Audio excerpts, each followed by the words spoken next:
John Fredericks, America's Godzilla of Truth. He's popular and proficient in picking politics with prophetic precision. And now J. Fred's picking sports. Are y'all ready for this? All across the airwaves and streams of the John Fredericks Media Network, John, Jack, and Nate, three guys that are pretty wise when it comes to picking winners. Football, basketball, baseball, soccer, golf, UFC battles, you name it. When the game is on your mind and money's on the line, Godzilla Wins is your guide to picking winners. Before you make that play, hear what J. Fred has to say. Godzilla Wins on the John Fredericks Media Network. Oh yeah, for entertainment purposes only.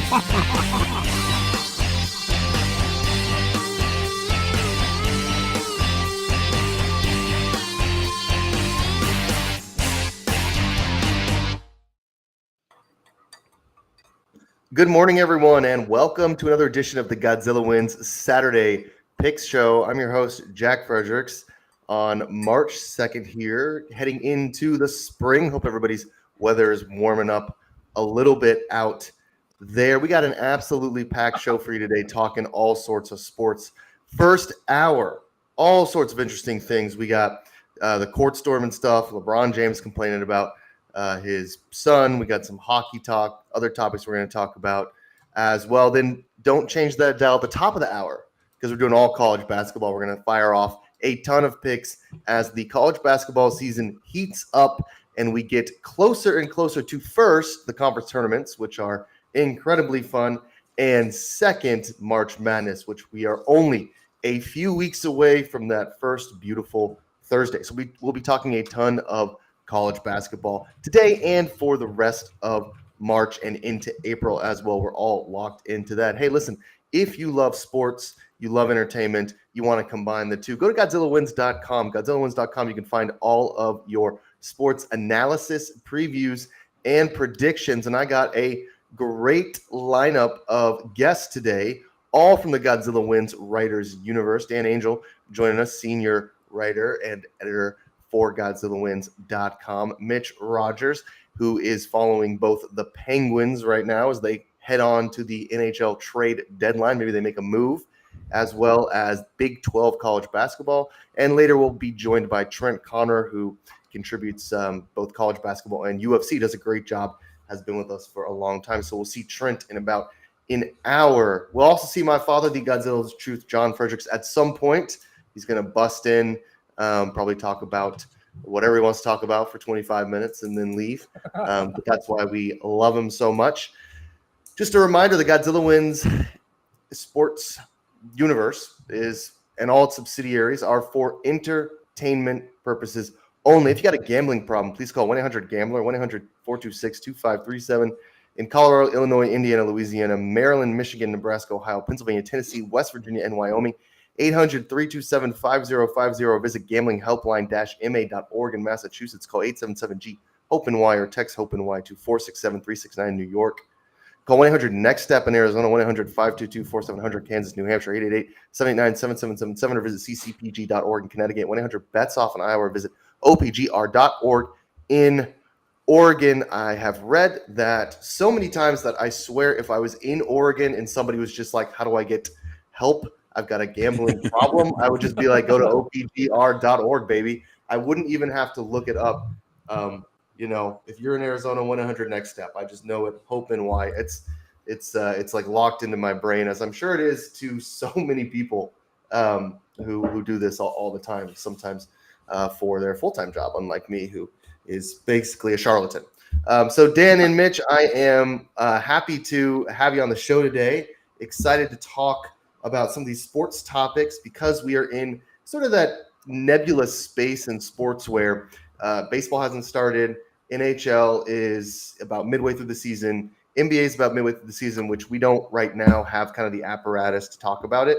We just don't have a lot of writers who cover the NBA except for James. And then college basketball also sort of just about to turn into what we all know and love as March Madness. We have just kind of an hour of like open segments where it's feels more like just a podcast than a picks show. So it should be a lot of fun, and I'm sure my dad will come in at some point and give us his hot takes. But the thing I want to start with, I think, and I think both of you guys will have some interesting perspective on this, is the issue in college basketball with court storming, which I suppose is led by one Kyle Filipowski's kind of injury, whatever happened in that Wake Forest game like a week ago, where he had to be helped off the field, and then he was fine. He played, this week. So coming back from that sort of harrowing moment for Kyle, I guess, and then stormed also stirred by Jay Belis's comments about basically his idea on how to fix court storming if it's a problem. There has been some other injuries. There was the Caitlin Clark thing a while ago where she kind of flopped after getting hit by somebody. Who knows how dangerous these are, but basketball is different than football. The court's small. I understand that, where he's basically like, listen, let the opposing team get off the field or off the court. That's the first thing. If you can't contain it, we're just going to start arresting students, basically was his argument. So either you guys can contain it or we'll just arrest everyone, which I think ignited definitely a reaction along sort of a chain reaction among the internet. So Dan, I'll start with you here because you usually have some interesting takes on some of the ways to fix some of the stuff in college basketball. I don't know if this is a problem, but I'll give you the floor here. Then we'll go to Mitch. Yeah, I think it is a little overblown. One problem I do have is we just see court storming way too often. I mean, Wake Forest beating Duke, Wake was favored going into that game. I think they covered the spread by half a point, and they still stormed the court just because it's Duke. That honestly reminded me of my senior year of college. Missouri beats Kansas, and a good chunk of the students, so I'm including some of my friends, rushed the court. And after the game, guys, what the hell were you doing? Missouri was supposed to win the game. They're ranked higher in the polls than Kansas. We just stormed just for the hell of it. And I mean, from my perspective, court storming should only happen when it's a truly unexpected win. If you're unranked and you beat a top 10 team, okay, storm the court. But if you're facing a team that you're supposed to win the game against, don't do it. It just really looks ridiculous. And as far as player safety, I think there needs to be a lane that's curtained off. Maybe, I don't know what exactly the solution is. So maybe just set up a row of velvet rope or something for the visiting team to safely get off. But I mean, it's tough because there's a lot of students that come at once. Security is not really well equipped to handle it. I don't think arresting students is the answer. I mean, these are college kids having fun. Just make sure that the visiting team can get off safely. It's not as though there's malicious intent involved in when an opposing player bumps into a college kid. I mean, these guys are athletes. Their body is important. They do get hurt. I can tell you from my years working the door at various bars and clubs in Reno, the velvet rope idea as a former bouncer scares me. I don't ever remember being able to control. I'm not exactly someone who's been to a lot of clubs, Jack. Yeah. I mean, what I'll tell you is that, I mean, I used to work in those places and it was mostly college kids, and having to manage a line where they're getting a little rowdy because they want to get inside and we're at capacity based on whatever the fire marshal says the capacity is in our little clicker or whatever. It's not they're not good. College kids are not great at de-escalating tension. So and neither are bouncers, actually. Bouncers suck at de-escalating tension. So between the two, it never really worked out for us. I would not want to be a security being like, okay, everybody, if you want to storm the court, go over here. But I do think that there does need to be some sort of solution here to the problem. Like you're saying, I mean, I don't know how to articulate to students that storming the court should only be something you do at special occasion.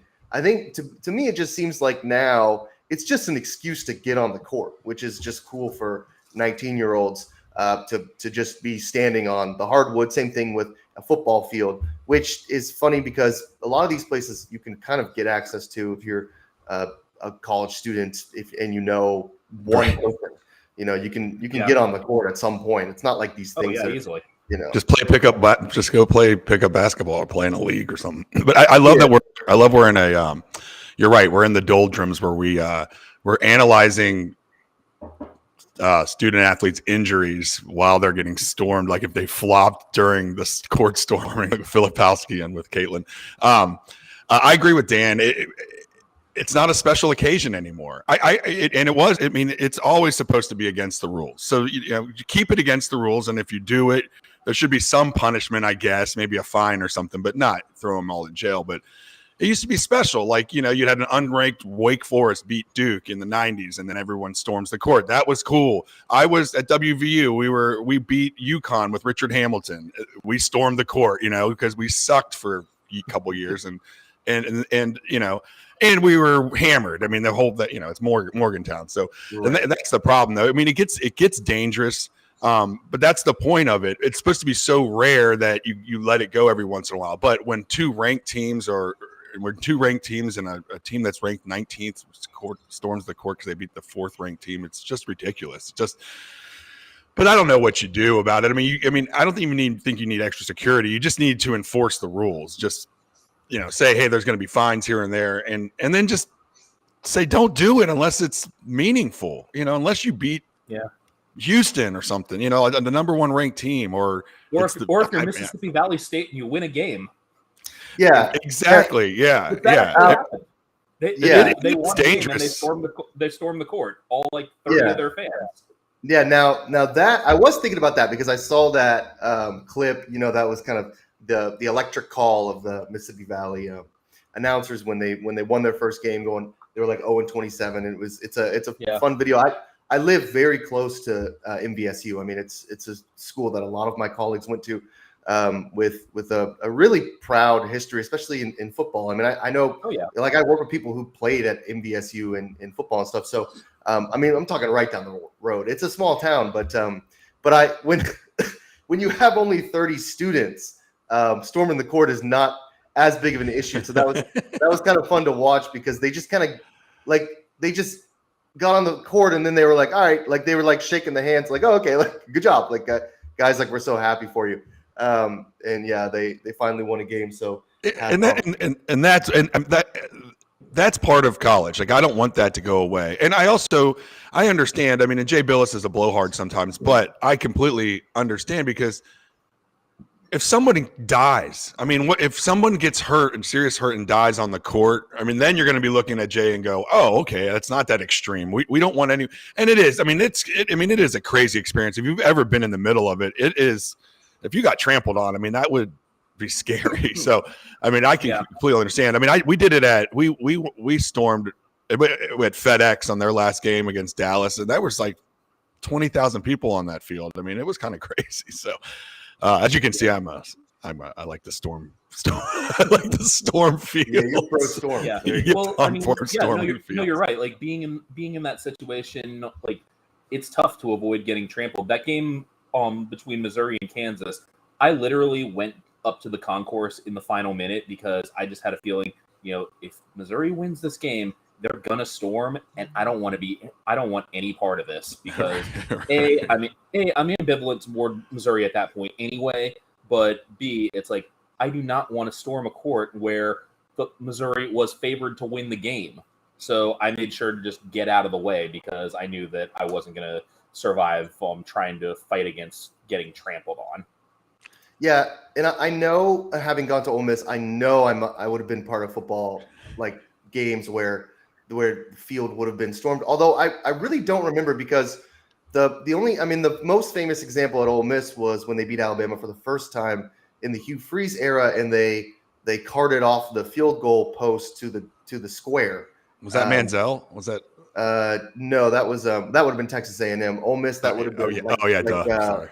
Either Chad Kelly or no, it was his name was Bo. Oh, now I'm forgetting it. That's I'm sorry. Bo Wallace. Bo Wallace. There we go. I'm pretty sure it was Bo Wallace who beat them the first time. That was the second or third year of Hugh Freeze, and he beat them two times in a row. That's the only time, and I wasn't there then. That's the only time I remember them really storming the field. But there's probably one other opportunity that I had when I was there. and there's no way I went on the football field. But you know, football's different too because it's not as compact. It's gigantic.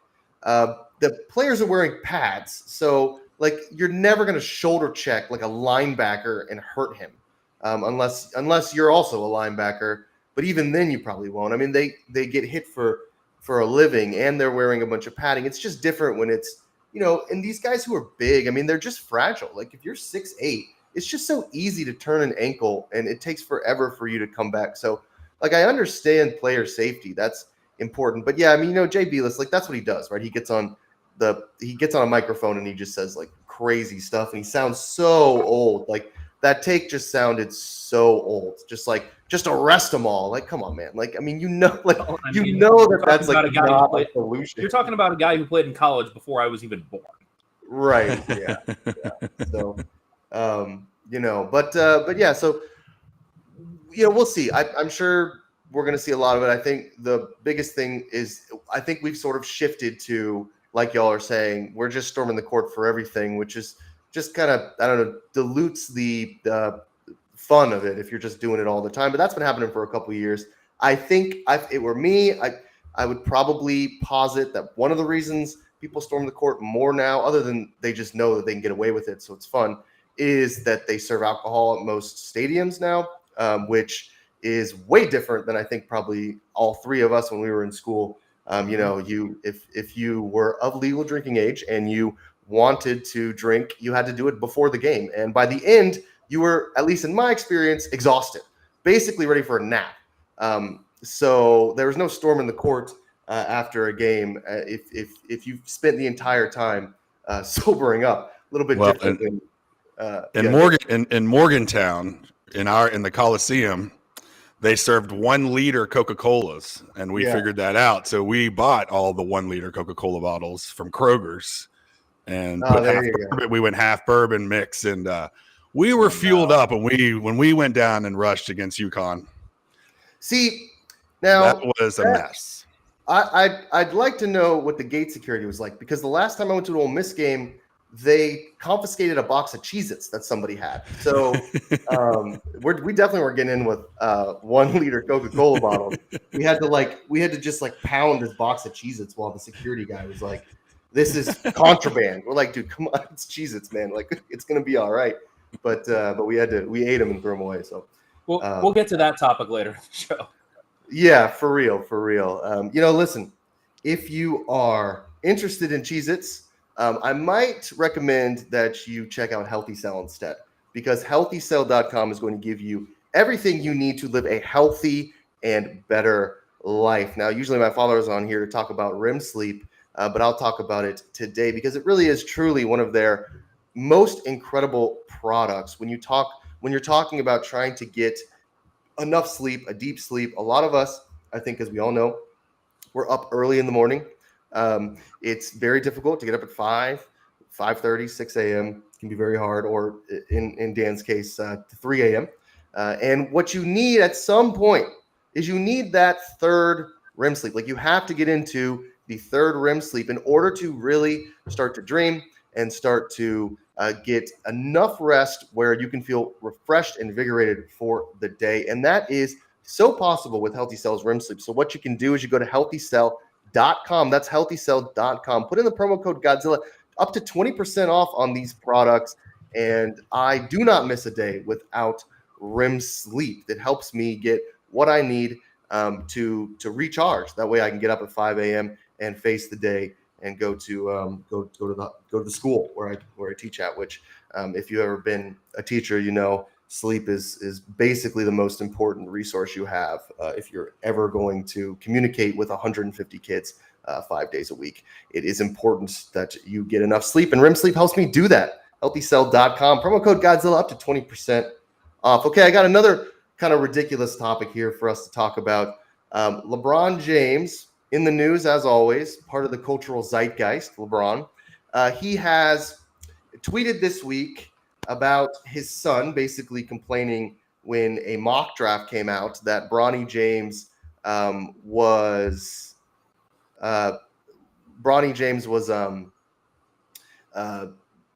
projected to go later in the draft than I think LeBron had hoped for. And what the tweet basically complains that he's a kid, you got to leave him alone, let him play, let him work on his game. He's proud of him, etc. And the argument here, the sort of because it's kind of a head scratching tweet, only because, of course, LeBron is the reason that Bronny is in the limelight at all, considering his tweet, I don't know, I think last year or earlier this year, where he basically compared a bunch of the guys on League Pass to Bronny and said Bronny could play in this league. He's been very open about how he's willing to go to any team that drafts Bronny on a cheap contract so he can play with his son. Nothing wrong with that. If I were a dad, I think I'd want the same thing. We saw it with Cal Ripken, I believe, Ken Griffey as well. So it's not like it's never happened. Basketball is a little bit different because it's hard to stay that important for so long, or that effective. But LeBron is LeBron. So Mitch, I'll start with you. I mean, what's LeBron doing? I guess. I mean, first of all, you named him, you gave him your name, and that was the mistake one. And he mentioned that on the shop in like 2018. That he goes, if you could have thought about it more, naming him after himself, he would have not done that because of the scrutiny just from being when he was a kid. But LeBron's brought this on himself. I mean, and you got to feel bad. I mean, Bronny's been through a lot. I mean, he had the cardiac arrest incident. So he's trying to get back in. He doesn't need this pressure. He's averaging less than 6 points a game for a bad USC team. He is by all measurables, a late first, second round pick if you're being nice when the league is actually analyzing him. But he does have a lot of upside because of who his dad is, his athleticism, the fact that he is coming back from this cardiac event. So I feel bad for him because it almost feels like Lamar Ball and LeVar, that incident again in a weird way where you're hyping up your kid a little too much and getting mad at the media and getting mad at pundits for ranking them accurately is just foolish. And I know he did the tweet and he knew it was foolish and he deleted it immediately, but too late, But the fact that after saying that he's better than current NBA players and then getting mad when people are saying he's not, that's just LeBron. And, I used to be a LeBron hater, I guess, for lack of a term, because I'm just such a Jordan fan. And I've moved on from that. I respect his greatness. I respect that he wants to play with his kid. I mean, that would be the coolest thing in the world. And if you could actually get on a squad that has a potential to, go in the playoffs and win, I get that. But LeBron just needs to chill a little bit. I think he will. And like I said, just to reiterate, Bronny doesn't need this pressure. He's a good player with a lot of upside, and he's already got the pressure with the name. And now this is just going to, intensify that when he actually does get into the league. And like I said, it just reeks of the Lamar Ball situation, and we know how that's kind of gone. So LeBron just needs to stop tweeting, but we told him to do that 5 years ago. He just never listens. Yeah, and I mean, I think one of the I'm gonna kind of zag on a lot of people on this topic, and then we'll bring in my dad who's on the phone. But one of the kind of things that I've been thinking. Okay, a couple things. One, I mean, love LeBron, love everything he has done for the Ohio community, the Akron community, and in the game of basketball. He's just a great guy to root for. I mean, there's nothing really.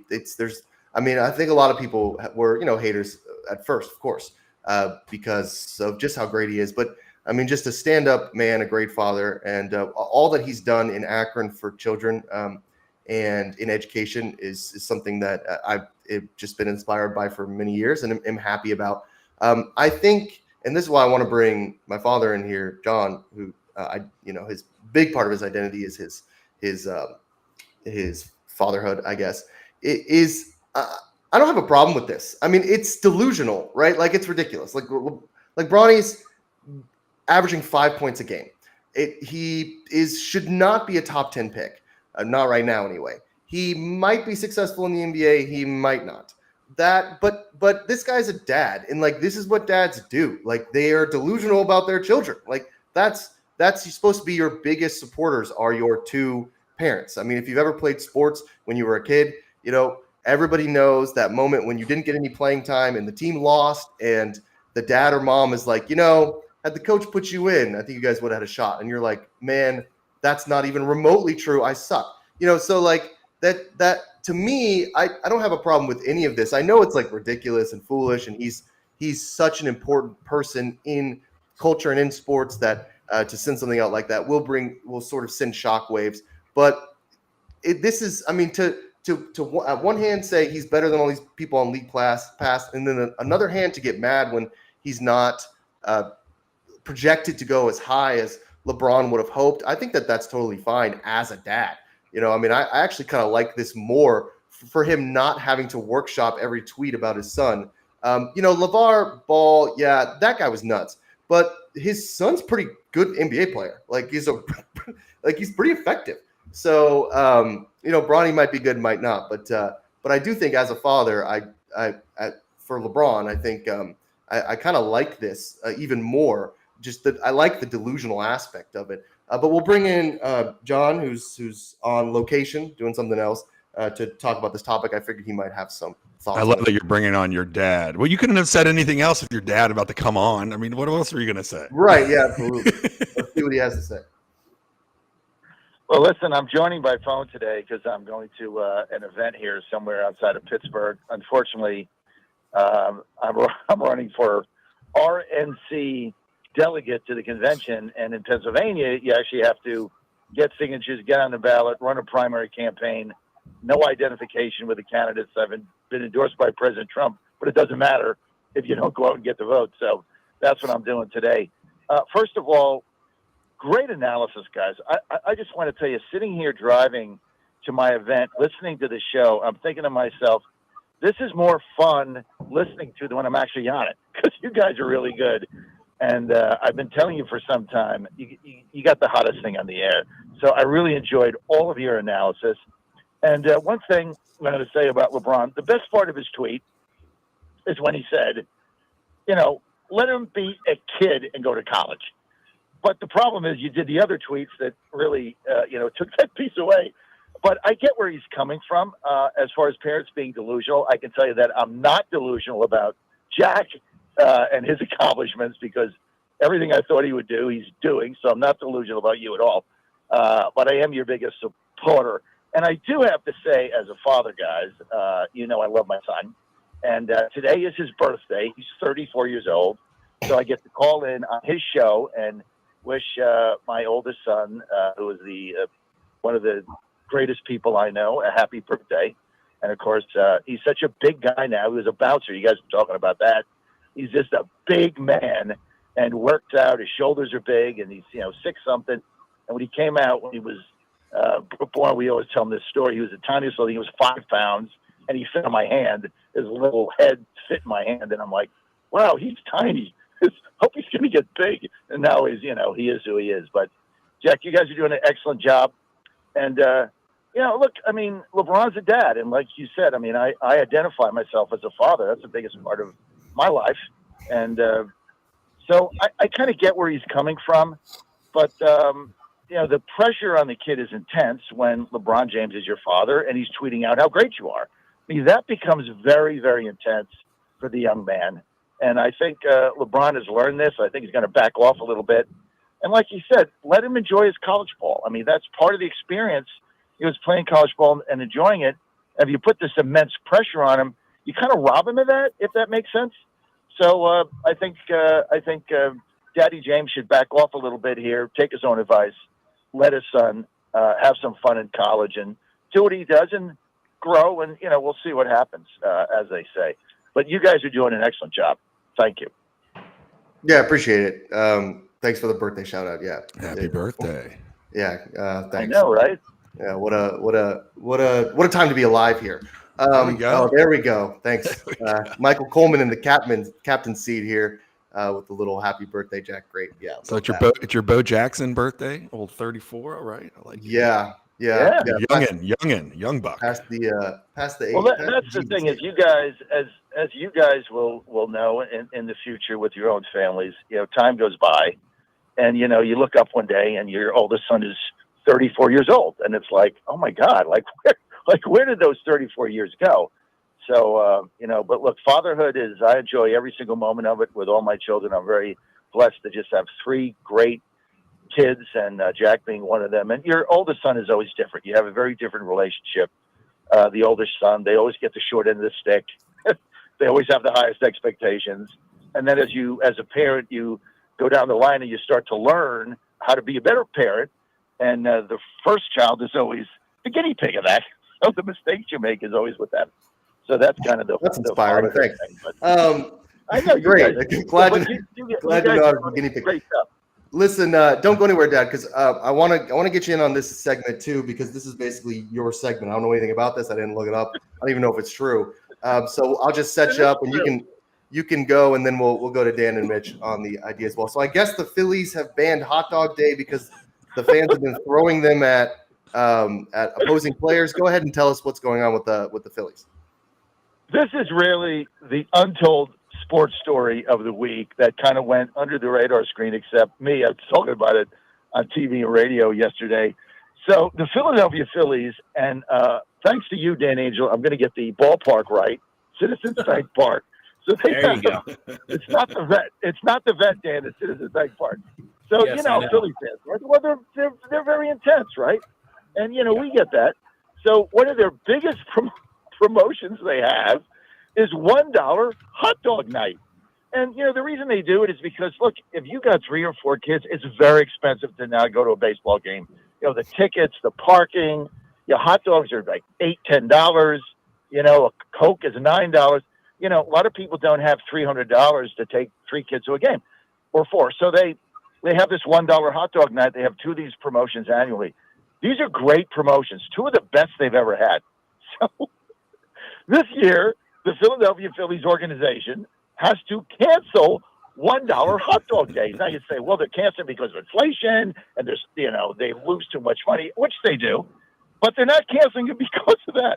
They have to cancel $1 hot dog night because the Phillies fans buy a bunch of $1 hot dogs, then they go to the outfield and they throw they take the hot dogs out of the bun and they throw the hot dogs at the opposing players in the outfield.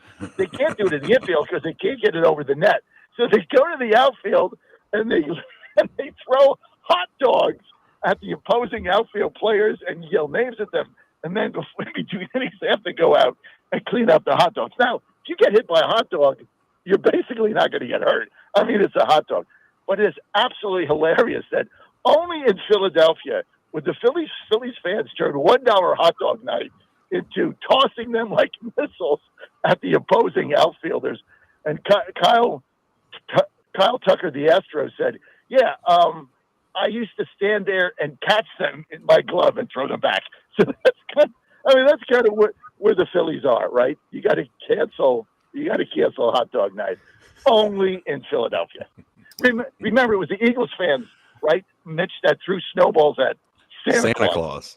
Yeah, so, To be completely fair, they weren't throwing snowballs at Santa Claus. It was because they were blowing the number 1 draft pick. I think they were trying to draft O.J. Simpson that year. Yeah, it was the O.J. Simpson. Yeah, I love this. I mean, that's almost like the spirit of baseball, right? It feels like a minor league. I love it. And what do they have? Now they have to go to a buy one get one free thing instead. So they're still going to do the night, but now it's a $5 hot dog get one free. And it's hard. It's a harmless thing. It seems like fun, but as the Phillies as a organization have to be curmudgeons about it and ban it. But it does seem pretty harmless and in the spirit of fun baseball pranks. I like this one. And this one's a little bit better than the snowballs at Santa. I mean, I remember the Padres fans throwing like syringes on the field or something when Barry Bonds, I think it was Barry Bonds, would come to visit, that was always a fun one. Just needles. Yeah. And So like back when the vet actually existed, the Phillies fans once threw batteries at JD Drew. That's right. Yeah, I Yeah. remember that. So I mean, That's crazy. throwing That's- hot dogs, they're actually improving here. yeah, like This is a I- good thing. I think we're all on the same page here as far as the hot dogs go. Pretty harmless baseball fun. I would love to just be able to launch a hot dog at an outfielder. The idea just once, and you can only do it in Philadelphia, which is, I would imagine, I mean, probably the worst place to visit as far as a visiting team. But if it's hot dogs that are the object that's being tossed, I think it's probably okay. But shout out to the Phillies fans, right? I mean, one of the reasons they've been so successful in the postseason is it is just impossible to win at home or on the road when you're playing Philly, except that weird series with the Astros, where I think the Astros in the World Series won at least a game or two in Philadelphia. That series only went 6 games, I think, maybe 5. So yeah, but I mean, man, it's tough to play in Philadelphia. It doesn't get any easier when you're getting hot dogs tossed at you. And some jerks are putting some condiments on there, just throwing out some Yeah, mustard. I would. I think I'd probably You'd toss some mustard on it. So you add some weight so you can throw it a little further. Yeah. Well, listen. Let's move on to a topic with I think a little bit more mustard. There you go. That we could talk Hey about. guys, I gotta go. I want to thank you guys for having me do that segment. Happy birthday, Jack! You guys are doing an excellent job. I'll see you next week. Bye bye. All right. Yeah. Thanks, Dad. Okay. So we'll talk a little bit about we'll stick with baseball. The Dodgers, Kike Hernandez, who signed like a 1-year, $4 million deal this year, has mentioned on a podcast the idea of collusion when it comes to baseball free agency. It seems basically what he's alluding to or mentioning is the idea that, which I think this is a little bit conspiracy, but I kind of understand what he's saying. The idea that there's a database that rates players based on the advanced statistical models that all these teams use, but that there's kind of one database and all teams have like the same password and access. And so they can go on and they can kind of see what every player should be worth by dollar value. And what it's done, according to Kike, if any of this is real, is that it's just diluted the power of free agency because everybody's basically offering the same amount of money. Now, a couple things that I would say. One, if there is a giant database where every team has access, I mean, that's like ridiculous. Like, I mean, maybe, but that sounds like conspiracy. Number two, it also feels a little like sour grapes considering Kike. I don't think $4 million is what he thought he was worth or hoped to be worth. He signed a $14 million deal not too long ago. So if you're used to making 12, 14, you go down to making 4. Sounds like a lot of money to us. I'd be happy with 2. But for someone like Kike, who is a nice player, I think there's a little bit of sour grapes there. But the argument stands basically like all the players are offering the same amount of money. So the market is not working the way it used to, where one team could jump in and say, I actually think this guy's worth 20% above what everybody else is valuing him at. I want to go out and get him, so I'm just going to offer him that. But I don't know, Dan. I mean, what are your thoughts here? Because this is just kind of it's a weird story. First off, there is a database, and anyone can go buy it for $34.99. It's called Out of the Park Baseball. But okay, there you go. Because that game is so ridiculously deep that I'm pretty sure most general managers are actually playing it in their spare time. But that's beyond the point.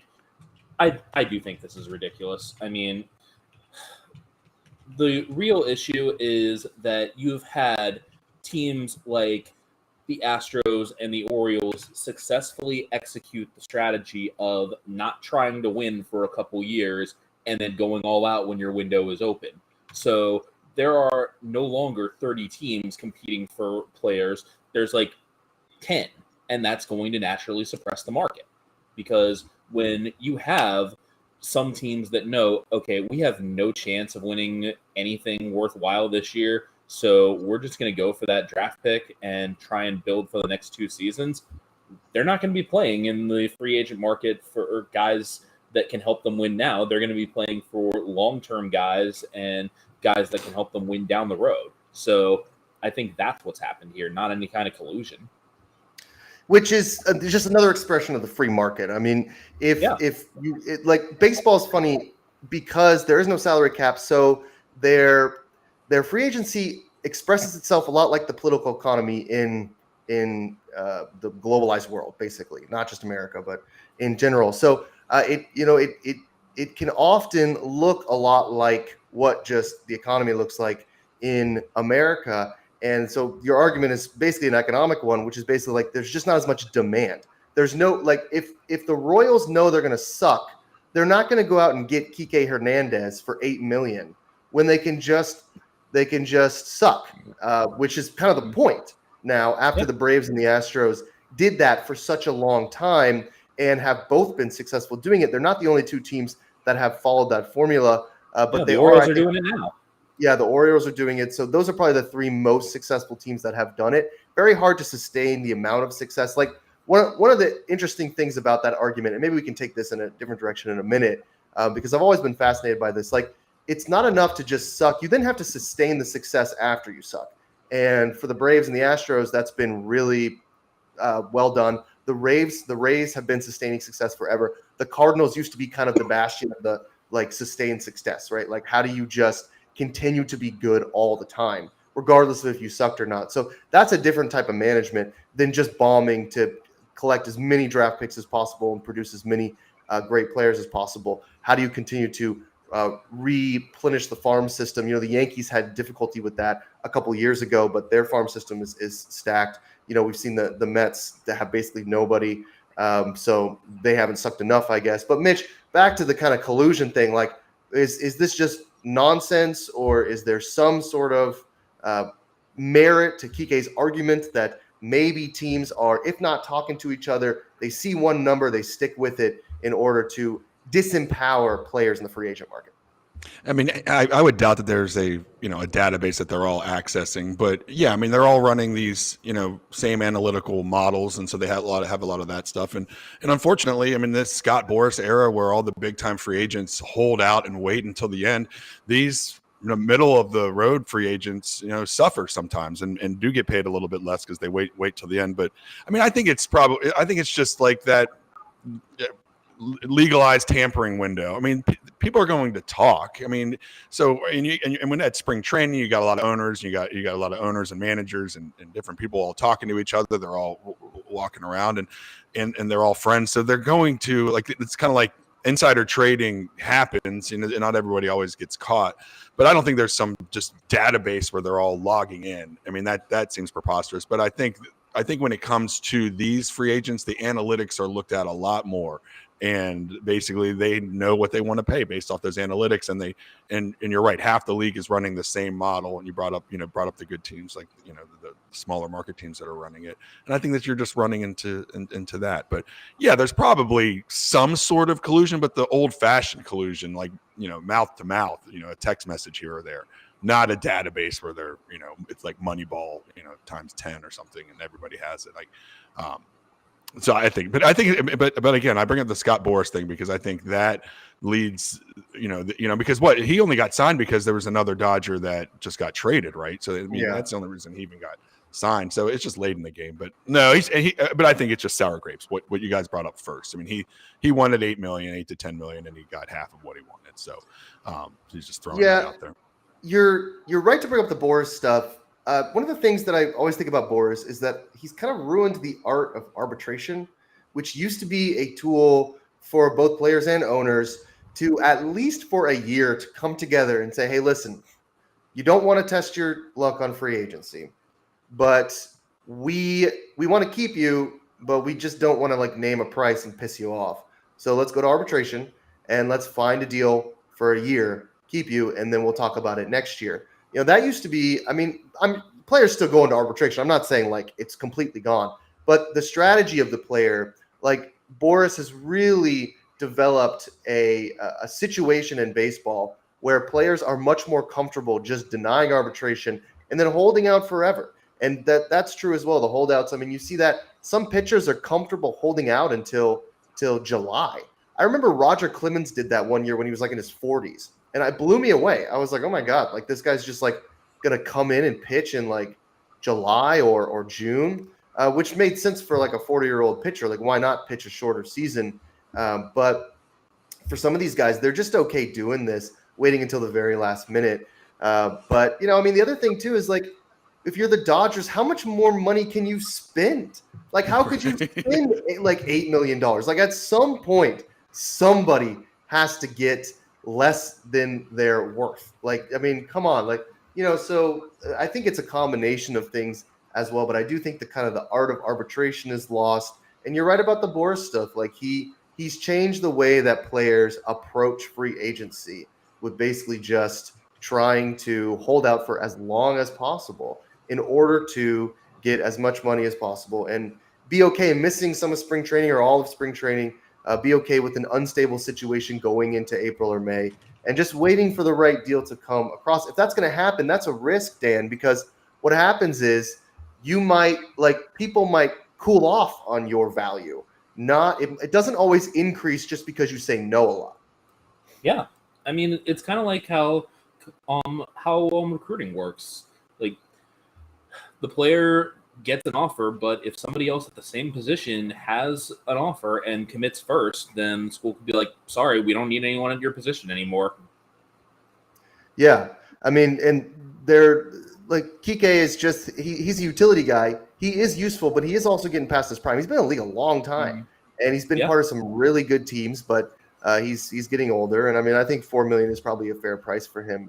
That's kind of the way baseball works. Like, I mean, some guys are undervalued, some guys are overvalued. The Rays are really good at finding undervalued players. I mean, the Astros, when they signed Garrett Cole, that was kind of an undervalued signing that worked out really well. A lot of teams are really good at that. Who's the first baseman for the Braves? I always forget his name. He was Matt Olson, right? I mean, they traded for him. He was a big name, but they saw some value in him that I think. It's just there's teams like the Dodgers that are just going to sign everyone, Freddie Freeman, Shohei Ohtani, and then there's teams that need to be able to find a little bit of value, and then there's teams that are going to offer you less because you're not as valuable as you think you are, and you need a good agent to broker that deal. And sometimes you need to just strike while the iron's hot and take the first or second deal, and continue to play baseball. But the idea that there's some sort of database that they're all logging into. Not that they don't all have access to the same numbers. Like, that is true. I mean, they're all running the same models. It's not like the A's have revolutionized statistics, like applied mathematics. You know what I mean? The only thing the A's have revolutionized is how to screw up a relocation. Yeah, the A's probably a bad example, but the Cubs, the Red Sox, I mean, they're not like these guys. They hire statisticians, but they don't hire like theoretical mathematicians. So they're not all like, there's not like a team out there that has is running proofs and trying to figure out how to get behind some of the statistical stuff. I mean, they all have access to the same numbers, and they value players the same now in ways that they didn't before. It was 15, 20 years ago, it was just different in baseball. You could just sign a guy because you liked his gumption, or you thought he was like a good leader, or you loved his batting average. Now it's just different, and everything. Statistics has neutralized a lot of the human emotion, and that comes out in contract play, and that's what's hard. I mean, it's just hard for these players because they have to rely a little bit on the fact that teams like their character, like their leadership, like the fact that they're veteran. Now it's just, well, what was your OPS the last 3 years? This is what we project. Like, we can pretty much tell you what we think you're going to hit or pitch next year with surprising accuracy. So we're not going to pay you something just because you think that you've been in the gym a lot. That's not how it works anymore. But listen, if it's me and I'm running a team, the only thing that I would really need in order to sign these guys is Beard Vet Coffee. Now, when you go to Beard Vet Coffee, what I need you to do is I need you to check out all of their different coffee needs, whether that's your whole bean, which you can get the whole bean, grind them up right there in if you got a grinder or some sort of fancy machine that grinds it for you like I do. So you can get the whole bean, grind them up, get your fresh cup of coffee. They got the ground coffee. They got the K-Cups for the Keurig fans out there. This is some of the best coffee on the market cheap, and it ships to you fast. You go to beardvet.com. You put in the promo code Godzilla, 10% off, knocks off the shipping for you. This is reasonable, cheap coffee that is excellent. So it's very difficult these days. I mean, you go to Walmart, wherever y'all shop, Kroger, shout out to grocery stores, whatever. Whatever grocery store you like, shout out to groceries. But you go to the store, you go down to coffee, $10. I mean, it's just hard to find coffee that's not 10, 15, 20 bucks. And a lot of it is just garbage. And what BeardVet does is they give you excellent coffee at an affordable price. And what we can do for you is we can make it even more affordable. Let's go to beardvet.com. That's beardvet.com. Click on or put in the promo code Godzilla. Get you 10% off there. Okay, guys, 8 minutes here. Enough time, I think, for a little hockey talk since I'm not as plugged in as both of you are. Dan, I'm going to start with you because I know you always have an array of picks. Mitch is going to talk a little bit about the Penguins. And if you guys want to throw in some NHL trade deadline stuff, we can do that as well. I'll facilitate a little bit, but hockey is not my biggest sport. So I'll leave it up to you guys to fill the segment here. Okay. Well, I mean, one that I'm going to look at, and if John's still listening, I'm sorry, but I got to go with Carolina against Winnipeg. The Jets just did not look good at all against Dallas, and Carolina coming off back-to-back wins, and the Hurricanes are really in a rough fight because that division is pretty well loaded. I mean, Winnipeg's in the same situation, but Carolina's at home, and the Hurricanes are used to playing tight games. They've played to the under in 5 straight. Winnipeg just does not score. So I think this is going to be a game that plays right into Carolina's wheelhouse, and I think minus 154 is pretty reasonable to pay for the Canes. So I'm going to back the Hurricanes against the Jets in this one. And then Detroit, I think, offers some really good value against Florida. I mean, the Panthers have been playing really well, but so have the Red Wings. Detroit comes in having won 6 of their past 7. They did just lose to the Islanders, but I think that might have been a look-ahead spot because of how much this game means to the Wings, because Florida is clearly the best team in that division. And I think Detroit has just been waiting and waiting to get back to that level where they were in the 90s, the 2000s, when they were just dominant. You could basically write the Red Wings into the playoff bracket in pen. And for the past few years, they've just been an absolute dumpster fire trying to rebuild. And I think this is a game where Detroit really announces, hey, we're a factor again. So I think getting the Red Wings here at plus money, I think it's on plus 134. I really like that value with Detroit. So I'm going to back them at home. And then Chicago against Columbus. Columbus just has not been good on the road at all. So Chicago is actually not that terrible on its home ice. So getting plus money again, plus 110 with the Blackhawks here. Yes, the Blackhawks are terrible, but Columbus isn't good on the road. So I think this one's worth a shot. Yeah, I like those. But yeah, and I love the 3:00 game today. And you're right. I think Detroit, and it has that feel, right? They've been sitting around waiting. They're on prime time or whatever it is. They're at 3:00 on a Saturday on national TV. And yeah, I think they'd be primed for that too. I like the Islanders today too. In that matchup against Boston. But the trade deadline looming is a nice factor when you're like looking at some of these teams and how efficient and how hard they're going to play. Like the Washington Capitals coming back last night. Now all of a sudden they're primed. They're 3 points behind for a wild card. So when you're doing these picks and seeing what people's motivations are and if they're going to be traded and but there's a good slate. I like those picks and I love that value with Detroit. Yeah, the Capitals are an interesting situation because they're in it, but it doesn't really feel like they're in it because of what's going on in the Atlantic with Detroit and Tampa sitting in those 2 spots. Yeah, and it's weird. Like the Caps, honestly, it looks like they did a pivot to try to help Ovi become the lead scoring option, so he could start kind of, it almost looked like they were like, okay, we're not going to make the wild card. We'll probably be sellers. Let's get OV this record.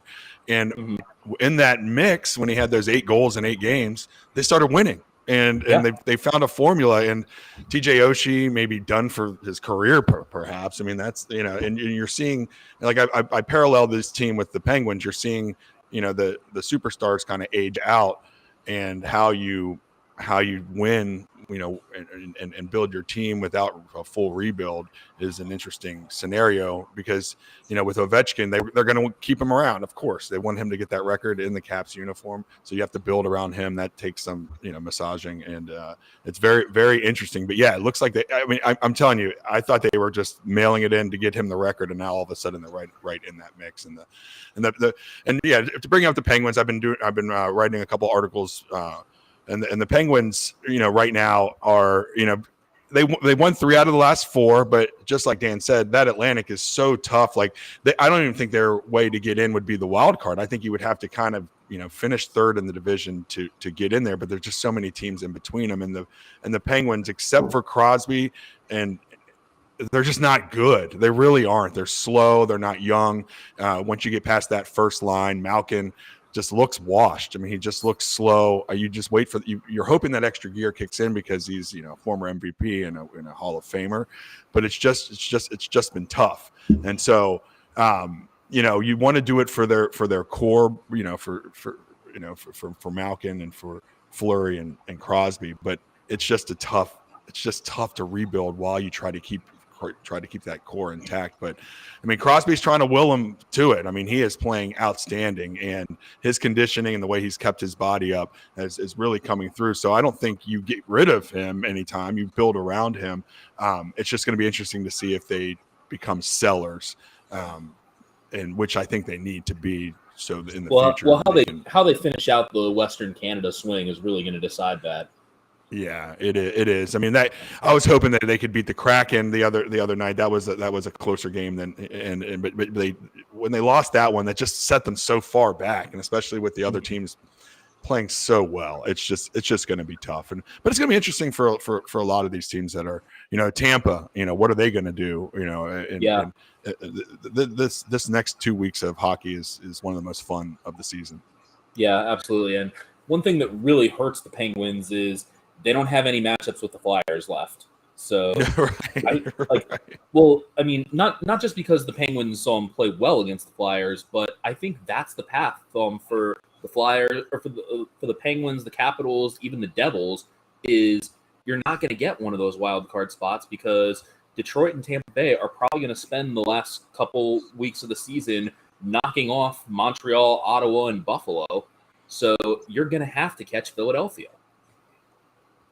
And you're listening to the other problem there is, if you do catch Philadelphia, you've got either the Rangers or the Hurricanes waiting for you. For sure.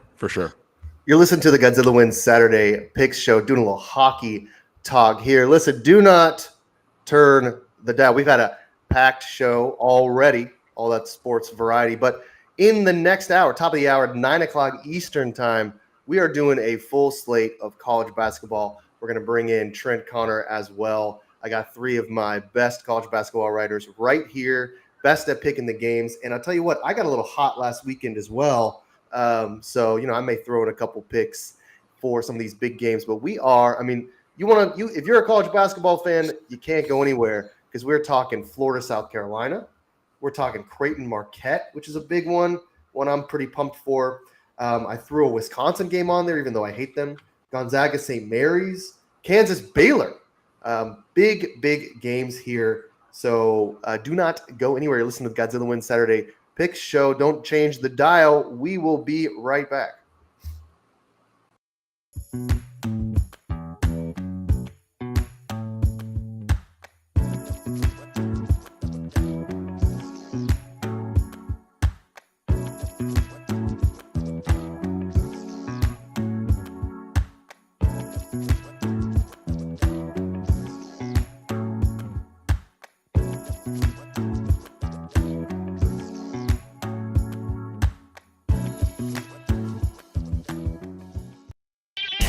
You're listening to Godzilla Wins on the John Fredericks Media Network.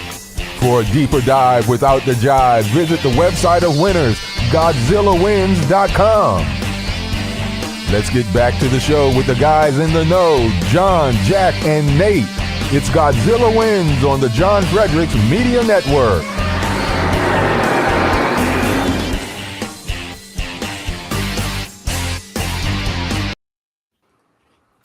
And we are back. Godzilla Wins Saturday Pick Show. That's what you're listening to right here. I'm Jack Fredericks, your host. As always, senior contributor Dan Angel, contributor Trent Connor, and contributor Mitch Rogers. Trent, great to have you in for this segment. Is that a Pirates hat? Yep. All right, look at that. Like 2000s Pirates. Yeah. Yeah, there we go. We're, this show Jason Bay. This show represents the Atlantic, like just the Atlantic coast. It just represents. I mean, even Darian is a Baltimore Orioles fan as well. So now Dan's sports allegiance is a little bit more Don't even eclectic. try. Yeah, a little bit more eclectic than just one city, but you gotta love the Pirates there. And look, P for Pirates, also P for My Pillow. You got to go to mypillow.com and just buy as much as you can. I mean, that's just my recommendation, because these products, guys, are just incredible. They're so incredible. A lot of them are just selling out. I went the other day to buy some hand towels. It's my favorite My Pillow product there, just the hand towels. I mean, where else can you get hand towels like the hand towels at My Pillow? The kitchen towels, you got to have them. Everybody needs them. And they need them so much. They're so popular. They sold out of them. So I couldn't get them. Couldn't use the promo code FUN. That promo code gets you up to 80% off. So nothing more fun than a gigantic deal. You go to mypillow.com, put the promo code FUN. I'm talking slippers, socks, a robe, pillows, which is the namesake for the brand there. So you can get as many pillows as you need as well. And look, the pillows are just not, in general, pillows can be pretty expensive. And you got to change them out a little bit more than you would think. I think a lot of people just, they have a pillow and they just keep it forever, but you can't have a pillow forever. You got to change them out. And why not try the My Pillows? So go to mypillow.com, promo code FUN. You get some pillows, get some robes, get some hand towels when they get them back in stock. It's the slippers. About that time of year, everybody needs a pair of moccasins, so that's always good too. So mypillow.com, promo code FUN. And grab yourself some great products. All right, college basketball. Here we go. Dan, I'm going to start with you. This is one of my favorite segments. I can do we could talk college basketball for 3 hours. Like, we could pick 3 hours worth of games, but we don't. And so I rely on you for some of the sleeper picks. Some of it's a little bit under the radar. I try to get as many games as I can that I think people will care about, but it's really difficult. College basketball is hard to pick these games. You basically just go down and go okay, let me just find all the ranked teams who are playing. But that's not where we always get the value, Dan. A lot of times we get that value with some of the teams flying under the radar. Maybe you had Mississippi Valley money line. That probably was a huge hit for the faithful down there. So, Dan, give us your sleeper picks for this weekend. All right. Well, I am actually going to be fading the Delta Devils some today because they're going to Arkansas Pine Bluff, and I think after the emotions of that win, I think Arkansas Pine Bluff's speed is going to be far too much. The Golden Lions play at a very fast clip by a SWAC standard. They're 19th in the country in pace. They defend the three-pointer pretty well. So I think Arkansas Pine Bluff covering the 12.5 looks really good. Army at Loyola, this is John Frederick's personal nightmare because these teams are so slow-paced. They're not high-scoring. Like, if John tries to watch this game, he'll probably be asleep within 10 minutes. So Army especially, defense all the time. And I just think that this is going to be another low-scoring game. The under is 123.5, but I really think that's in play because Army in particular just is not scoring. The Black Knights' last few games, they've scored 59 in a win, 54, 41, and 51. So it's not looking good for a lot of points out of that one. On the other side of the coin, I think Binghamton is going to put up a good amount of points today because New Hampshire plays at such a high pace that I think it's going to be really a good situation for Binghamton getting up and down the floor. The Bearcats went to overtime in the first meeting against New Hampshire. This time they're at home, and I think their team total is very much in play. Need to do a little math here because that number's not quite out yet. Okay, 74 for Binghamton. I think that one is very doable. So, and then another one where I'm looking for a lot of points is High Point at Longwood. High Point plays incredibly fast, and they get to the free throw line very frequently. One of the things that you really want to look for, especially when you're talking these small schools, is how often do they get to the foul line. And High Point is one of my favorite overs because the Panthers are 6th in the nation at getting to the free throw line. Because if you're getting to the foul line, that means points while the clock is stopped. So Longwood, also an offense-heavy team. So I think this total is going to be very doable. I think it's 152.5. So I really like the over here. So those are my sleepers for today. A couple notes that I just want to bring up. First, Arkansas Pine Bluff. So again, I live in that area of the country. Just kind of the SWAC is the best way to put it. And a couple years ago, I was coaching, I was assistant coach for our basketball team, like the varsity team at the school I work at. And we were at some sort of restaurant, like one of those kind of country style buffets. I don't know if you've ever been to the South, but most restaurants, a lot of them offer a buffet option. So it's a good little restaurant. I think in Jackson, Mississippi, or it could have been somewhere a little bit more remote. But anyway, so we're sitting there eating, and like a basketball team walks in, and I'm like, these guys are gigantic, massive. I'm thinking like, okay, this is Ole Miss, this is Memphis, whatever. They didn't really have, they had their jumpsuit on, but I couldn't see the logo. It was obscured. It was black. The jumpsuit was black, so you didn't really know. And I mean, these guys are huge. And so I asked someone, I was like, who's that? They're like, oh, it's Arkansas Pine Bluff, which is they're a good basketball program. But to see college basketball players up front in the flesh, like even just college basketball, let alone the NBA, these guys are so big. They're so tall. It's pretty Try standing incredible. next to Zach Edey. Yeah, right. Yeah, I mean, same thing, right? I mean, I couldn't imagine. I couldn't imagine doing that. But I've always seen, I'll see Ole Miss players in the airport all the time. The Memphis airport's very small, so if you're ever there, especially in the morning, baseball specifically, you see them all the time. But I've seen the basketball team too. They're walking by. They have to travel a lot. It's not like Ole Miss is putting these teams on a private plane. And even them, they don't look that long, but man, they were so tall at Pine Bluff. So shout out to Arkansas Pine Bluff there. Also, Dan, if for people who are listening, go to GodzillaWins.com. Dan does a column called Model Talk where he talks about some of his approaches to betting, and I believe he's done an over how to bet basketball overs, right? I think that's been one of yours.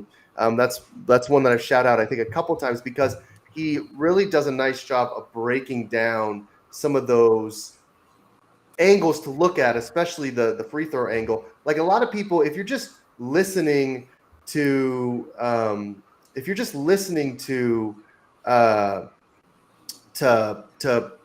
people talk about how to bet overs in any sport, the totals or whatever, it's pace of play. I just don't hear a lot of people say, listen, what you need are free throws, teams that make free throws. I mean, obviously pace of play is important. We all know that. But we're looking for a little bit more of an angle there. So shout out to Dan in that article. And I love Model Talk just as a column. So keep it up, Dan. It's been a lot of fun to kind of have something a little bit different on the site that gives you some insight into how we might think about this stuff for people who don't gamble or maybe they have one sport that they like but are new to different sports. Dan kind of talk about anything as well. So shout out to anything but the NBA. Anything. And I think what Dan does is like super important because I think everyone that goes to our site will realize that you don't see us doing teasers and parlays because that's just fool's gold. That's all my friends that come over that are just that got the apps that just started gambling the last couple of years. Literally, they're hitting that super booster $5. They don't care about losing the $5, and that's why these places get rich. So we like to have the odds be like 110 to 100, not 150 to 100. So Yeah. Dan's helping people with that too. So don't just do those super boosters. Teasers and parlays look fun. Little bit of money to win a lot of money. Too good to be true most of the time. Done it twice, but it's hard as heck to do. Yeah, that it is true. Like parlays, I mean, it's just rough because and everyone I know who's new to it, or they get a state, they're in a state where it's legal and they're like, oh, okay, like this is fun. They text me all the time, like, all right, like let's cook up some parlays. And I'm always like, I'm always trying to, I just want to like tell them like, I can't cook up parlays, man. Like if I could, I wouldn't be talking to you. Like I'd be living in Malibu. Like I just can't cook them up. They're so hard. You need a lot of parlays to live in Maui. Yeah, that's true. And then what happens on social media is like you see the winners like all the time. So then you think that it happens a lot because some guy posts the first parlay he's ever won in his entire life that he hit. But that said, Dan also does like a super soccer parlay for us when the time is right. Well, yeah, and that article I'm is not fun. expecting to win it. I mean, that's $1. But it's fun to read. That's $1 on 10 simultaneous matches. Like that's a 2-hour window where you spend $1, and if it works, then congratulations, you've made several $1,000s. But I know that I'm probably going to win 6 or 7 of those games. I love that because I got into soccer late in life, and I just don't have a team to root for. So gambling has absolutely, helped me, so basically wake up and see what the Premier League's doing and just put some money on it. So I'm waiting for that article. I got to play up for tomorrow's match on Manchester Derby. Well, in the two sports, and Trent would agree with me here. I think the two sports where I do love some like higher odds, like the plus 300s, the plus 450s, sometimes higher. One is golf, and Nate and I, we used to do a golf podcast. We don't really have time right now to do it, but we've done a lot. We've done a lot on golf before. And if you get hot, like Nate right now is on fire in golf, and he's hit a couple, and those pay out really nicely. Especially if you hit a long shot. I got hot into last year. I hit like 3 or 4 in a row. Really hard to do because it's a huge field. The other one, and Trent writes about this a lot as well as Manpreet, is UFC, where if you watch the UFC, you can find some really nice juice. Like you can find some plus 350, plus 400 winners because it's so like it's could be so a few today particular. too.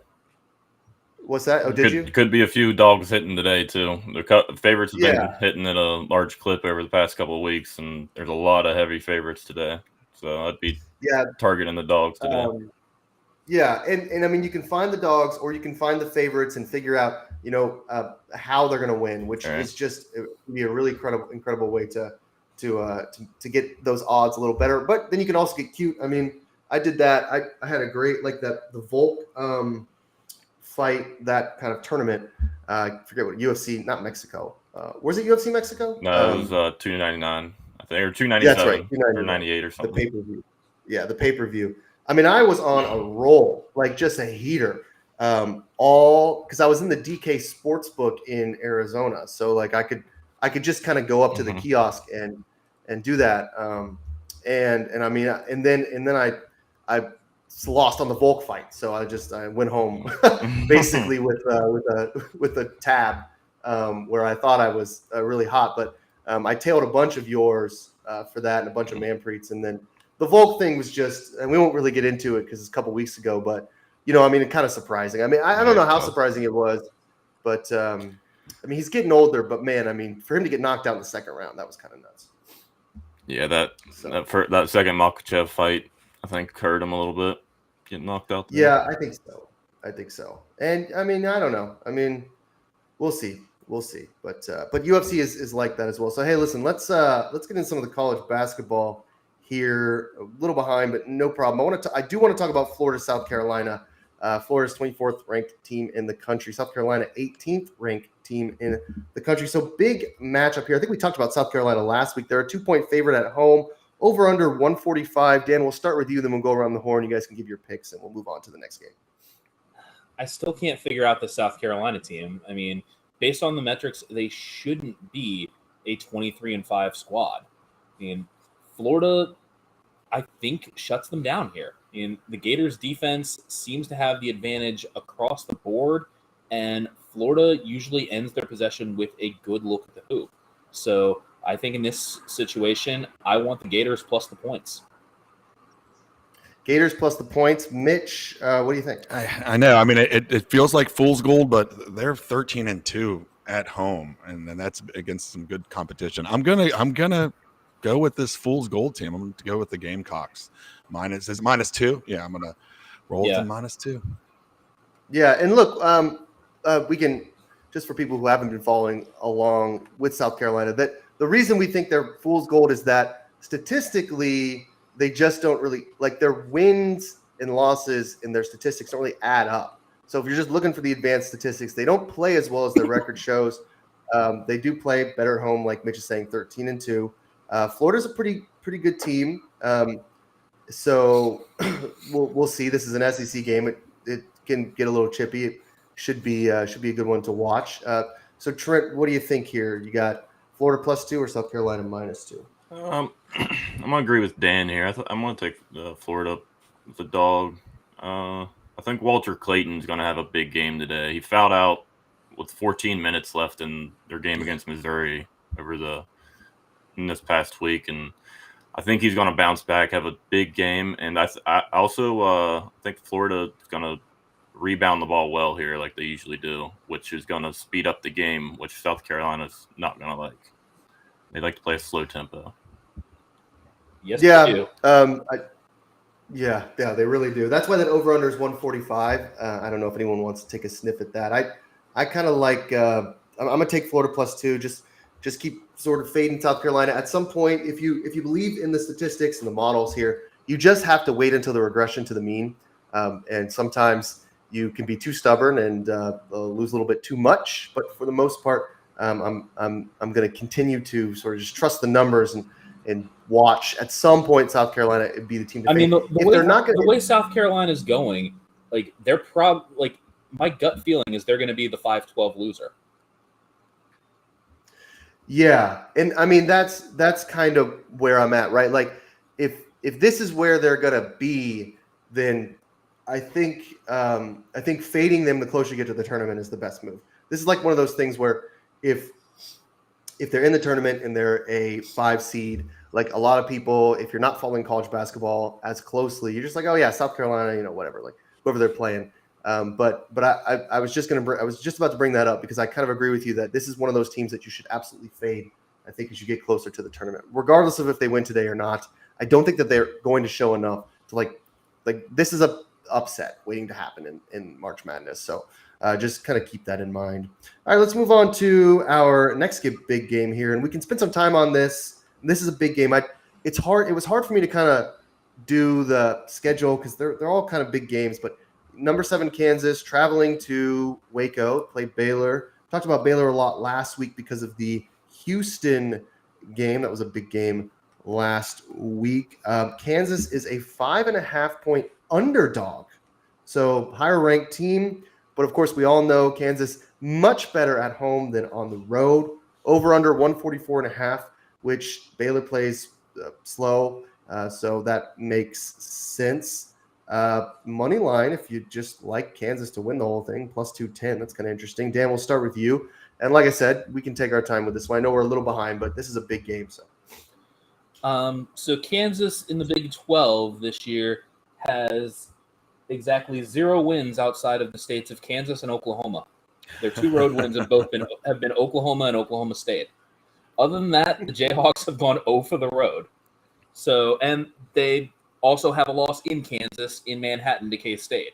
So I think Baylor covers the 5.5. I mean, that like the number is a little more than I want because for the most part, Kansas has been competitive on the road, but they still managed to lose by 6 at West Virginia. They got their doors blown off in Lubbock.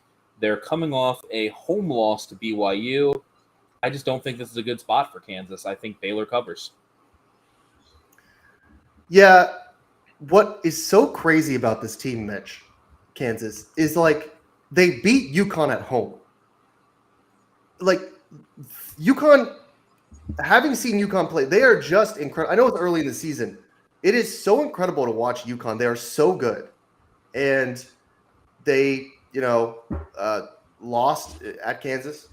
But you put the Jayhawks on the road, it's a totally different team. They don't look like a team that could ever sniff UConn. This may be another team that you might want to fade a little bit in the tournament, considering they won't be playing at home. Mitch, what do you think? You like Baylor here? I do. Yeah, I do like Baylor. I'm going to be putting up my article later on. I picked Baylor in that article. What I love too, I think when I did the article, it was -4.5, and if it moved to -5.5, I love that for Baylor. I love when they're just begging you to take the other side. So this reeks of Baylor all the way. The Big 12 schedule today is just awesome. Every single game has implications. This one is probably has one of the bigger ones. I don't think either of these teams can catch Houston. They're 3 games behind with 3 to go. So they're basically just trying to play for that super double bye now that the Big 12 has 14 teams in the tournament, which is crucial. Kansas is inconsistent, but they're playing in the best conference in the world. So it's like when they get out of this conference and get into the tournament, I think you're going to see them wreck some shop. But yeah, and they lost at home to BYU last week too, or this last game. So that's tough. I think Baylor almost beat them at home the first time they played. It was a 3-point loss. It was close right down to the end. I think Baylor gets their revenge today and inches their way towards getting that double bye. And Baylor had a really impressive win against TCU as well. And I think they roll that momentum and they win this game. I think it's going to hit the over, and Baylor covers the 5.5. Trent, over. There we go. Love to see that. Trent, any love for the Jayhawks here on the road? No, you're not going to find me betting on Kansas in this one. I think they're going to get a little taste of their own home cooking medicine in this one. Foster Pavilion's been a tough place to play this season, and Baylor only lost by 3 in their first game against Kansas this season, and they lost a turnover battle 21-8, and I don't think that happens at home today. So I think it's going to be a little uncomfortable laying 5.5 with Baylor, but I'd rather be on that side than Kansas. I also like the over too, like Mitch said. I would play that. Yeah, I play the spread. Yeah, I like the over as well. The Kansas does play pretty quickly. I think there will be a lot of turnovers in this game. So I think the one thing that I guess I would have preferred 4.5 than 5.5. I always get a little squirrely. I mean, it's just a point, but man, in college basketball, does that stuff matter? I mean, it just come back to bite you. Yeah, like you're just sitting there sweating 5.5. You're never comfortable. Like it's one of the fun things about college basketball is like it could be second half, 7 minutes to go, and Baylor could have a 10, 12-point lead, and you're still just like sweating bullets. Like, when is this just going to implode? And they win by 4. And it just, it's always kind of rough. So I agree. I like the -5.5. I don't think you're going to get any argument from me. I mean, Kansas has been just so abysmal on the road, and Baylor's a good team. It's not like Baylor stinks. I've got a former professor who is kind of involved in Baylor athletics. He's been an assistant coach at Baylor at times. When he was getting like his graduate degree, he was there as well. He's a good basketball coach and a pretty good basketball mind. So I always have kind of a soft spot for Baylor college basketball. I also know a guy who used to be the assistant coach at Kennesaw State in Georgia. He lives out here in the Delta, which is kind of weird. But he's a good guy. He's a farmer now, but he used to coach basketball in Kennesaw State. So you run into a lot of this stuff just in life. It's weird how many guys have coached college basketball. Is that the plot for Hoosiers too? Yeah, probably. Like, I don't know. I could probably assemble a ragtag team of coaches and and start my own college here down here in. But I won't be doing that anytime soon. So, okay, let's move on to our next game. Now, I guess I apologize for putting this on the run sheet. The reason, Dan, the reason that I put Illinois traveling up to Madison to play Wisconsin just on the sheet at all was I must be missing something because Wisconsin stinks. According to me, having watched them, I loved them. Then they got blown up by Arizona. And then I came back for more 2 weeks ago, and they lost a frustrating game. I know that they can be a good team, but they're a 3-point favorite to an Illinois team that is, I think, much better than them. So I wanted to put it on the run sheet, Dan, because I must, what am I missing here? Why is Wisconsin favored by 3? And are they the smart play? Well, you said it yourself. Illinois is going up to Madison. And Wisconsin is a terrible team outside of the Kohl Center. And the Badgers, they've managed to lose to Indiana, Iowa, Rutgers, Michigan. I mean, Nebraska's not a bad loss, but Penn State. But all of those were away. The only team that's the only teams that have gone into Madison and come out with a win are Purdue and Tennessee. So Wisconsin is a home court hero. And I think what's going to happen here is there's going to be a lot of scoring. I like the over in this play because I am not brave enough to bet against the Badgers in Madison, but I don't think Wisconsin has an answer for Coleman Hawkins in the paint. So I think what's going to happen here is both teams are going to get a lot of points on the board. Both teams get to the free throw line a lot as part of their strategy. Neither team fouls all that much, so it'll be an interesting chess match there between these teams. But I think the over is probably the play. Interesting you like the over because, correct me if I'm wrong, but Wisconsin plays kind of slow, don't they?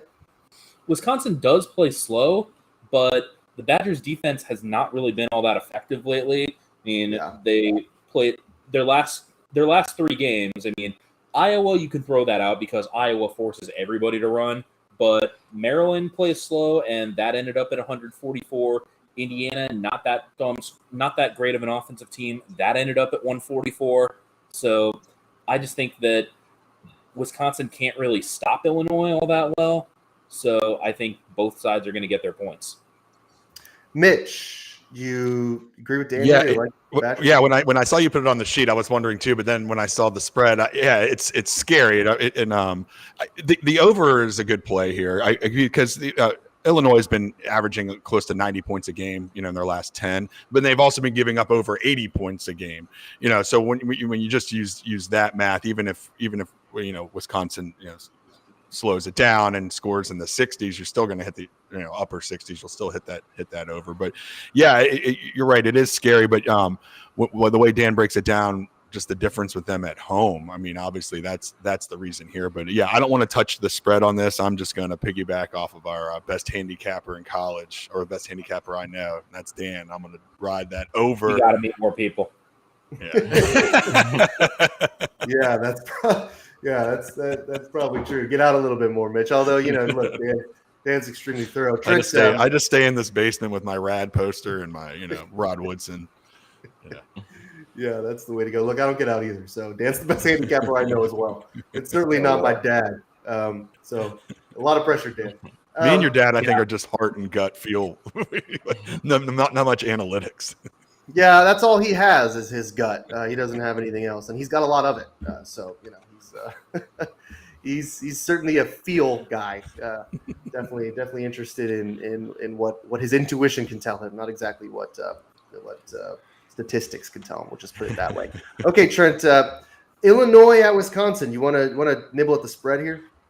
If I had to pick the spread, it's Wisconsin or nothing, because it's typically a spot I would take. Wisconsin, unranked favorite at home against a ranked team, typically has been hitting at a high clip over the past throughout. I mean, for a long time, but this season I feel like it's been on a downtrend. So I would stay away from it. But if I had to pick a side, I'd go Wisconsin. Yeah, the way I feel. So I'm going to take Illinois +3. I'm just going to do it because probably for feel.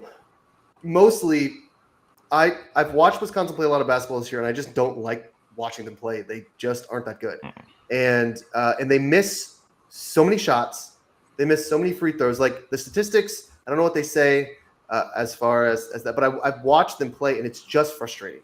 Like they foul constantly. They pick up a lot of fouls, but they can't really make free throws. They miss shots all the time, and I just get frustrated watching them. I'm not playing them anymore. I've been on the wrong side a couple times. I was on the right side, I think, when they beat like Marquette at home. That's kind of what launched them into the rankings. I think it was Marquette, and then they went out to Arizona. And Dan warned me off that game. He was like, they're going to get the doors blown off them because Arizona plays so fast. And I was like, no, Wisconsin will be fine. And they got the doors blown off them. They lost like by 100. Dan was right about that. See? And yeah, and then I went back from one. Yeah. So, and I understand the home. For the record, away. Wisconsin ranked 30th in free throw percentage nationally. Okay, so I mean that's not bad, but I mean I don't know. I just get so frustrated with them. Like they just Jack, answer this for me. Have you watched them play a home game this year, or has it all been on the road? Probably, except for Marquette, probably all been on the road. So I mean I'm gonna have to tune into this just to see what all the fuss is about. But I'm gonna take Illinois. I'm probably on the wrong side. This is just gonna be Madison is a tough place to play, no matter what sport you're playing. Yeah, that's true. It's huge. I mean, it's such a gigantic school. It's just one of those places. Those fans are nuts. Yeah, they are, and it's cold up there. I don't know. This is my like specter that just haunts me. The Badgers. I'm gonna be on the wrong side of every single game, so I'm never taking them ever again. But I would probably also fade them in the tournament. So we'll see. Now, better move. Yeah, definitely. So I want to move on to Arkansas, Kentucky now. Kentucky is kind of an interesting team. It's like I don't really know what to think of them. Another reason I put them on the schedule, I kind of want to get your guys' thoughts just on the Wildcats in general. SEC is always kind of interesting. I'm trying to find the spread. Here it is. So it's a big spread. Arkansas, I don't know. I mean, they haven't had the year that I think a lot of people were expecting. The reason I really put this on the schedule was I think I love Kentucky when it comes to point total because they just score so much. So they're fun to bet on the over-under. They're minus 13.5 at home against the Razorbacks. Over-under is 166. So we'll start with Dan. If you have just either a play on the total or on the spread, give it a go. Yeah, I mean, Arkansas has just been so disappointing this season, and I think Kentucky just blows them out. I mean, John Calipari just seems to be doing this again, that he managed to take what looked like a fairly weak Kentucky team and has them at least in position to get a pretty decent seed in March. I mean, Kentucky's not up to the standards that Big Blue Nation expects, of course, but they're still probably going to be like a 4 or 5 seed. And given where Kentucky was likely to be a month ago, that's a pretty solid job on Calipari's part. So he deserves some credit for that. And as far as the points go, I mean, I don't really want to touch the points in this one because I think it's a little bit inflated by the fact that they just played Alabama, who has never met them a possession where they couldn't score, and Mississippi State, who Calipari is 18-0 against in the regular season at Kentucky. So I think this one, Kentucky just blows out Arkansas. So I don't know if you can count on the Razorbacks to do their share of the scoring. I might look at Kentucky's team total only, but I like Kentucky to cover the spread. Kentucky to cover the spread, maybe a little Wildcat team total could be fun. Mitch, what do you think? I mean, yeah, in the previous matchup, Arkansas played good defense, held them into the 60s, but I don't think that happens again this week. And they had that crushing loss earlier. I mean, I know Arkansas is, they're playing for the bye in their conference tournament, but they've been just so disappointing. But 13.5 is so many points. And I in the cardinal sin of your dad, I'm going to take Arkansas, but I don't think they're going to win. I just don't think Kentucky's going to cover it. But I think it's a relatively easy game, but it creeps to about a 10 or 11 point victory at the end because that's what college basketball does. Trent, split the difference for us. Who do you think? I'm gonna go with Arkansas. They held them to 63 in the first game, and Kentucky's had their own struggles at home this season. And Arkansas also gets to the line a lot. which I think could slow this game down a little bit. But the guards on Kentucky, Reeves, Dillingham, and Shepard are some of the best in the nation. They could easily just run away with this game. So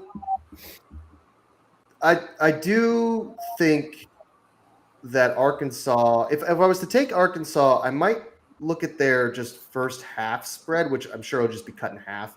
I don't have it up, but if I had to just guess, if you just took Arkansas in the first half, it'd be like 6.5 or something. 7.5. Yeah, I like that because having watched Musselman's teams over the years, they play. I mean, they play hard for Musselman, even if they suck. Like they play hard. He gets their teams to play hard. A lot of times they play fast out of the gate, and at the very least, I think they can keep the game close in the first half. I believe Kentucky is a superior team, and a lot of times with superior teams in college basketball, if you watch a lot of college basketball, just anecdotally, they tend to really make those adjustments in the second half and pull away. That just happens. So a lot of times you'll have a dog in the first, in the first half, you'll be like, oh my God, I was right. Like nobody's smarter than me, baby. And then in the second half, they just lay an egg and you're like, oh yeah, well, whoops.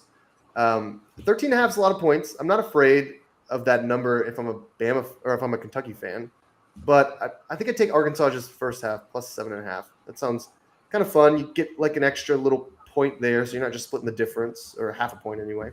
You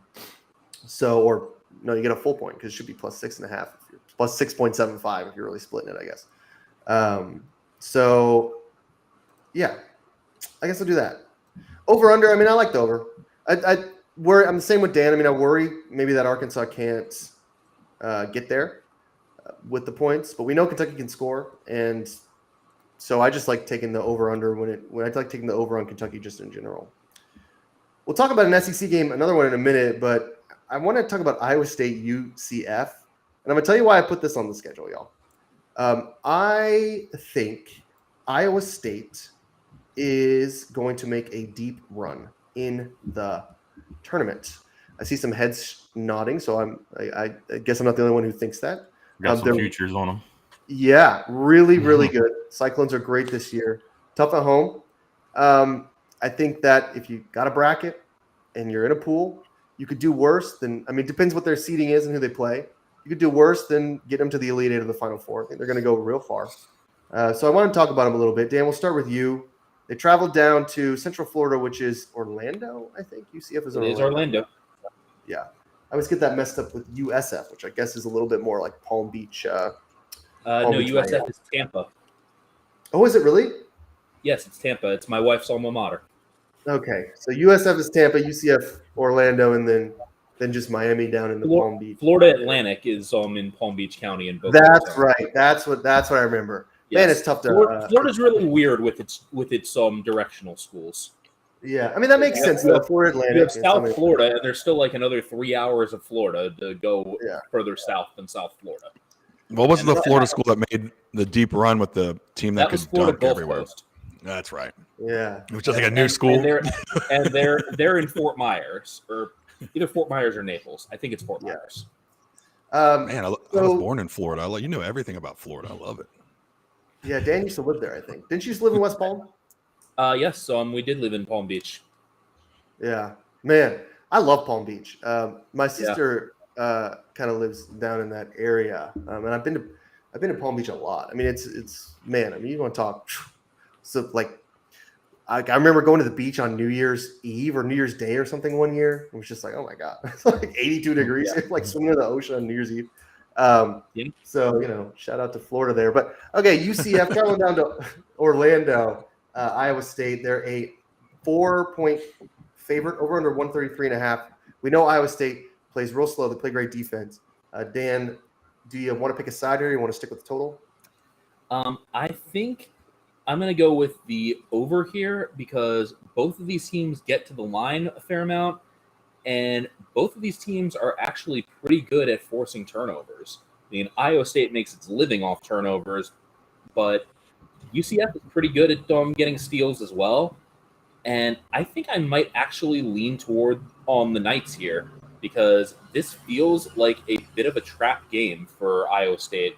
In Central Florida was supposed to be the worst addition to the Big 12 out of the 4 new teams, and they have really held their own, at least at home. I mean, you look at the teams that have come to Orlando this year. Kansas lost, BYU won by 5, West Virginia lost, Baylor won by 8, Cincinnati won by 2, Texas Tech got beat. I mean, there's really not a bad result in there. So taking UCF plus the points here makes a lot of sense. And I think it really underscores just how good of a job Johnny Dawkins has done this season.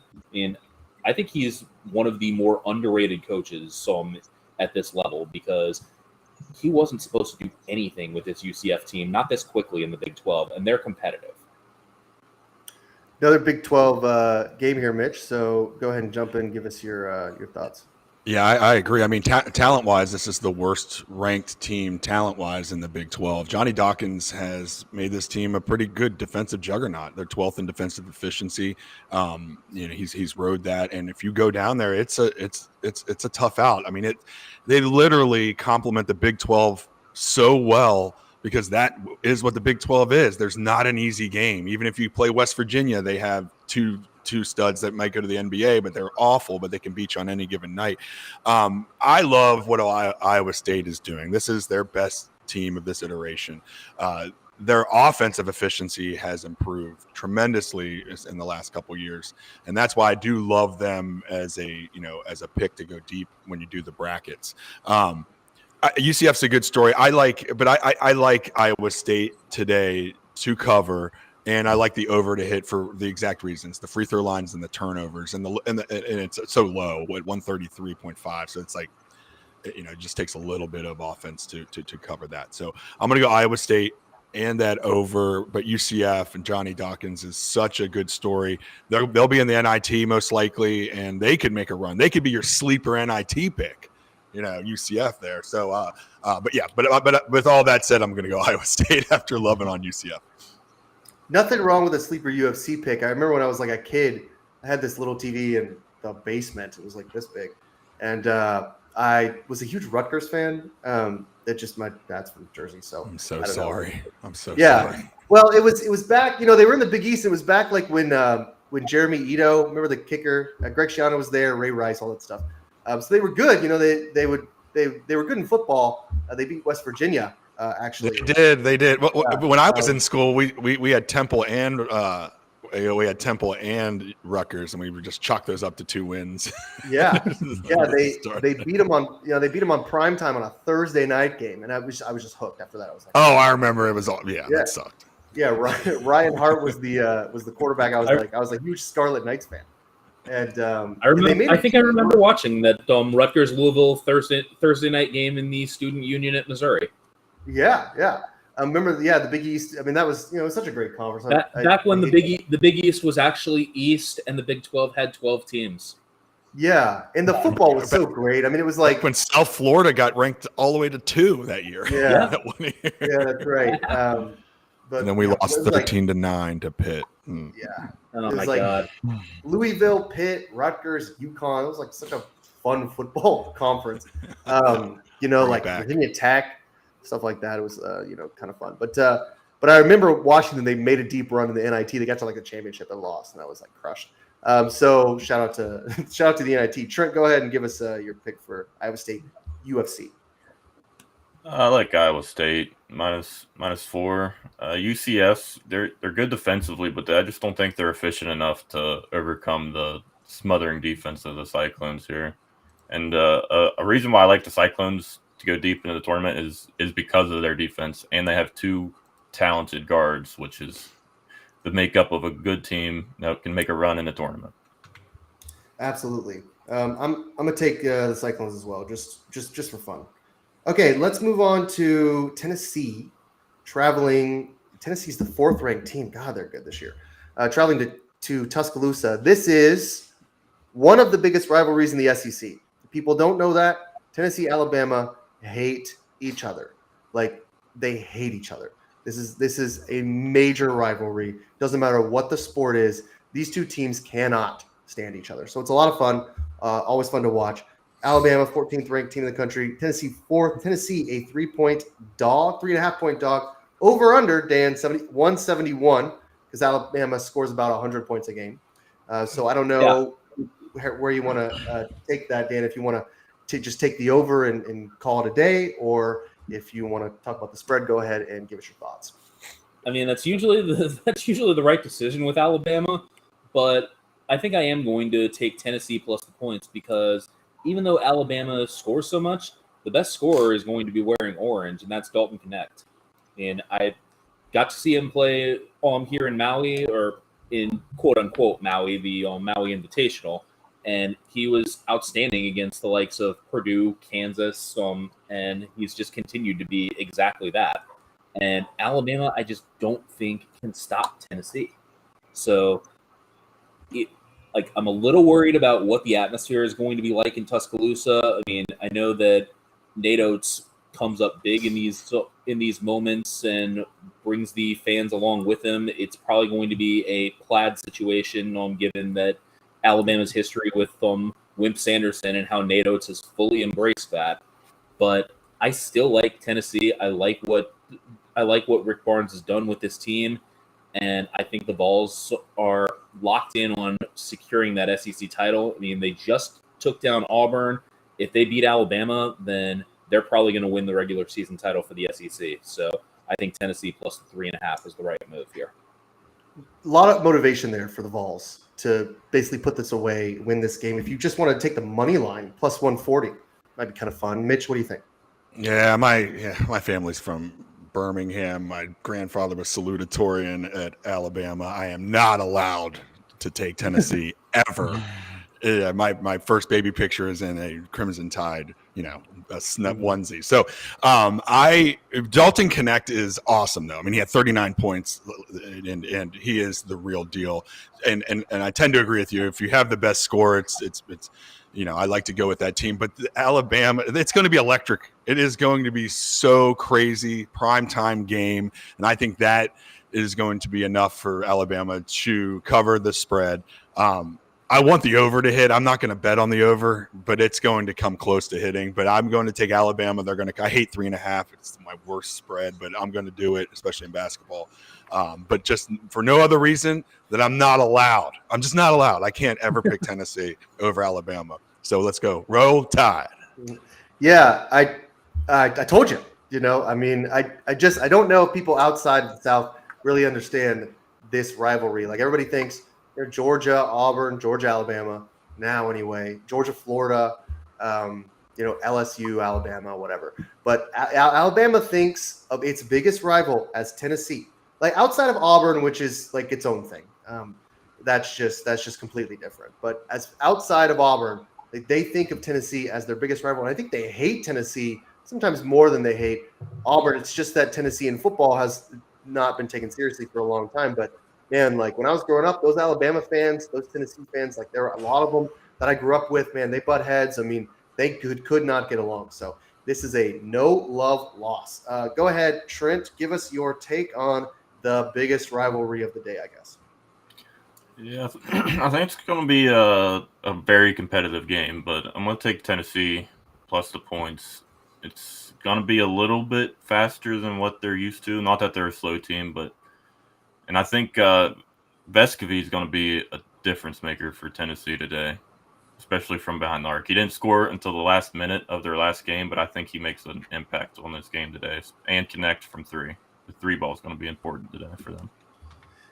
Listen, you're listening to the Godzilla Wins Saturday Pick Show here.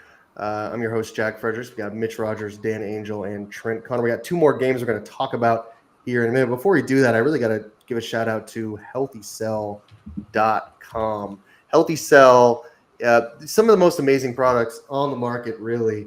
Talked earlier about the REM sleep. That's one that my father really likes. I love to talk about the joint health and mobility.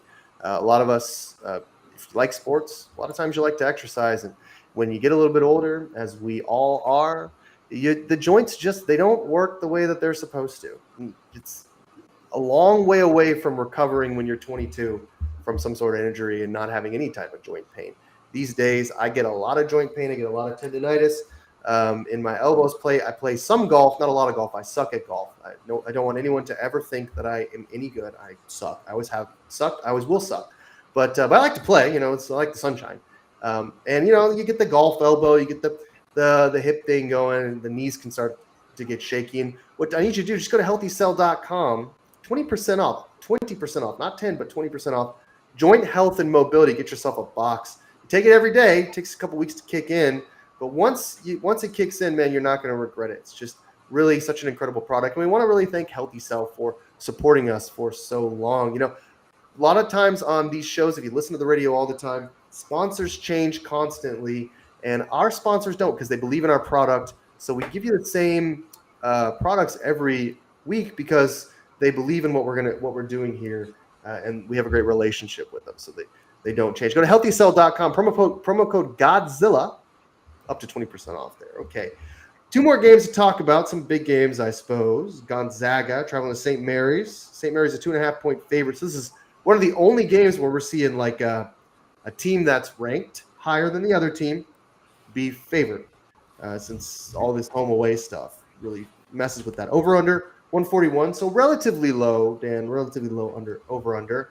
Who do you like in the St. Mary's Gonzaga matchup, Dan?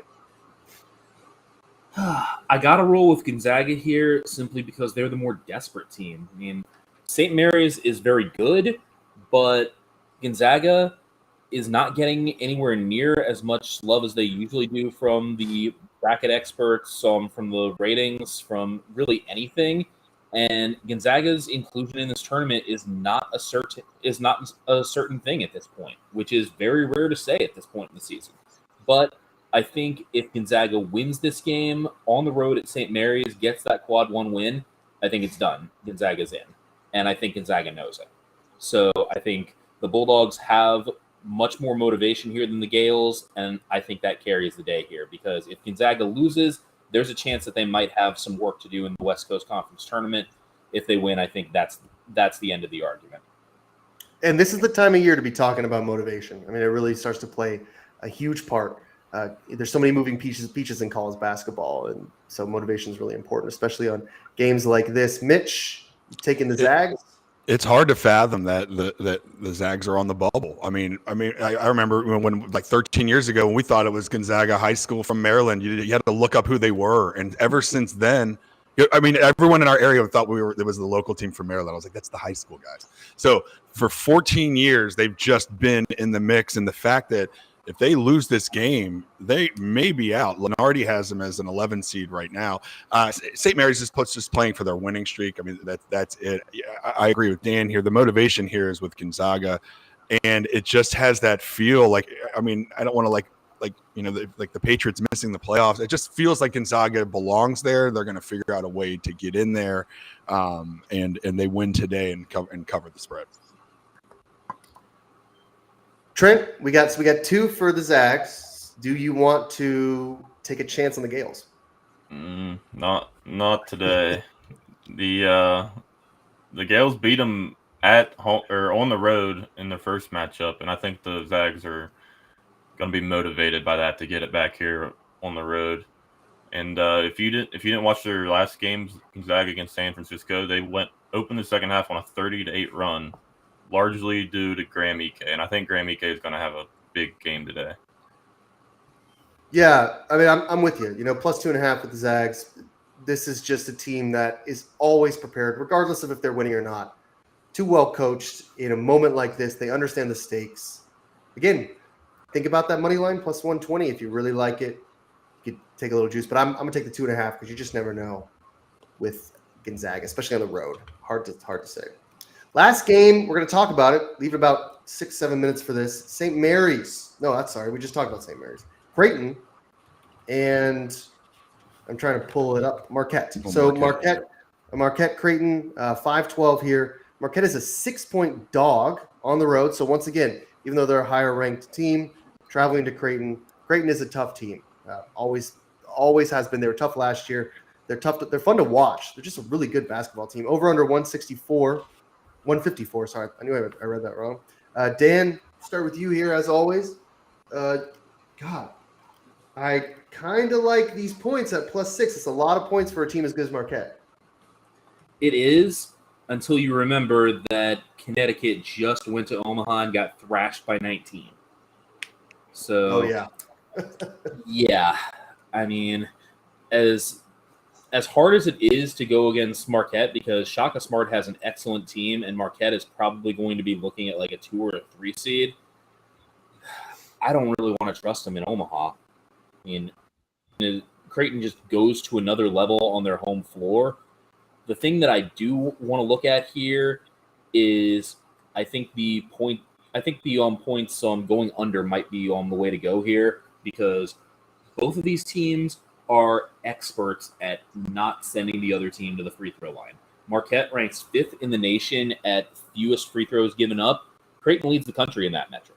So the clock is probably not going to stop very often.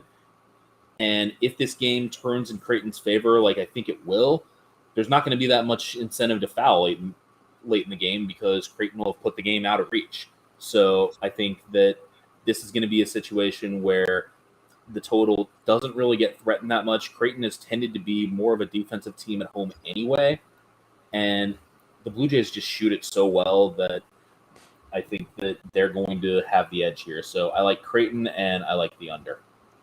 You're right to bring up the UConn situation, because not only did they thrash the Huskies at home, which, I mean, the Huskies, in my opinion, I mean, they're playing at a different level than almost anybody.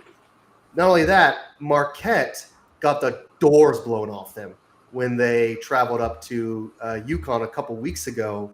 I mean, they looked awful. And I know UConn is good, and Marquette just, I don't know, they couldn't get a shot to fall, but they had lost by almost 30, like 28 points. So, again, on the road, you don't want to play that comparison. Well, Creighton beat UConn and Marquette lost to UConn. So, I mean, that's not a good analysis, but it is important to just remember Creighton plays at another level at home, and Marquette's pretty shaky on the road here, especially when it comes to speaking of UConn as well, Marquette could also have their eye on UConn, because they follow up with senior night UConn in Milwaukee. Yeah, absolutely. And we'll see. I mean, they're going to need that extra motivation for that game. They looked horrible, and they're not. I mean, they're not 28 point. I mean, I saw them come right down to the wire with Purdue. They're a good. Yeah. They're a dang good basketball team. Yeah, they are. Mitch, what do you think? Yeah, I mean, I agree. It's tempting to take Marquette with those points, but Creighton at home and their defensive rebounding edge, they're one of the best in the nation at that, and with their defensive prowess, especially at home, I think that's just going to be too much for Marquette. And you're right that UConn, you can't just UConn coming in there and getting their doors blown off. I think Creighton covers this. It's going to be a fun game on Fox later. I kind of like Fox's coverage too, so it'll be interesting to start surfing around over there. It's a break from the norm for me. But so I'm going to go with Creighton here, rounding off our last pick for the second to last Saturday. And I just love the madness is back. This is fun. The doldrums of the Super Bowl, that little couple weeks is over, and now sports, baby. And let's go Creighton. Let's go. Yeah, if you like college basketball, that's what we're going to be doing here for the next couple of weeks. Now, Trent, I emailed you earlier in the week, asked you to do a write-up on this. I'll have it posted here and published pretty soon, but I'm excited about this game. So take us out with your analysis. I gave Marquette plus the points in the write-up, but I'm not loving the line movement, because it was 4.5 last night when I wrote that up. Now it's just 6. So, but I think the one edge Marquette has is Shaka Smart. If anyone knows what it takes to win in the tournament, it's to get hot right now. And it's the second day of March. I think he's going to have that team energized, and they're going to contest a 3, which they need to do, because Creighton shoots a bunch of 3s, and if you live by it, you got to die by it. I think Marquette can alter some shots today. That's one of the reasons Creighton made such a deep run last year, was nobody could stop that 3 ball. So we will say, hey, listen, y'all, I am so grateful to have spent the last 2 hours with y'all on this podcast, radio show. A lot of fun here on the Godzilla Wins radio show. We're live on a bunch of different airways, not a podcast.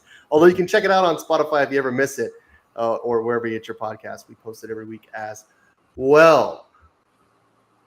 Godzilla Win Saturday Pick Show. Mitch, Dan, Trent, thanks for being here. We'll be back next week, 8 a.m. sharp Eastern Time. Up next, you're in the War Room.